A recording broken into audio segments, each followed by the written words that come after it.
تو یہ ہے بیت اللہ، اللہ کی رحمتیں آسمان سے نازل ہو رہی ہیں، اور یہ ایک بیم آف لائٹ ہے، جیسے ایک ستون ہوتا ہے، اور یہ اللہ کے گھر پر، بیت اللہ پر آ رہی ہیں رحمتیں، اور بیت اللہ سے آر پار ہوتے ہوئے، زمین کو کراس کرتے ہوئے،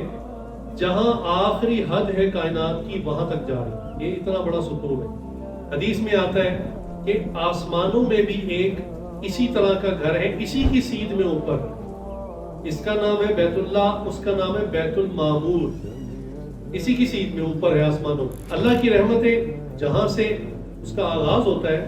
تو یوں سمجھے وہ آسمان سے نازل ہوتی ہوتی پہلے بیت المعمور پر آتی ہیں جو آسمانوں میں، اور سیدھی پھر نیچے بیت اللہ پر آتی ہیں، اور یہاں سے ہوتی بھی آر پار کائنات کے آخری سرے تک پہنچ جاتی ہیں۔ تو یہ ایک بیم آف لائٹ، نیچے بیت اللہ کے گرد انسان طواف کرتے ہیں، اور اوپر جو آسمانوں میں بیت المعمور ہے اس کے گرد فرشتے طواف کرتے ہیں۔ اور کتنا بڑا مطاف ہے وہ کہ 70 فرشتے ایک وقت میں طواف یاد رکھیے گا، جب بھی لفظ آئے گا اس کا مطلب ہے 7 چکر، بیت اللہ کے گرد 7 چکر لگانے کو ایک طواف کہتے ہیں۔ تو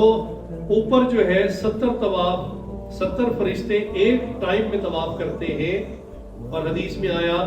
جو فرشتہ ایک مرتبہ طواف کر لیتا ہے قیامت تک اس کی دوبارہ باری نہیں آتی۔ اتنی مخلوق ہے، اللہ کے فرشتے اتنے زیادہ ہیں۔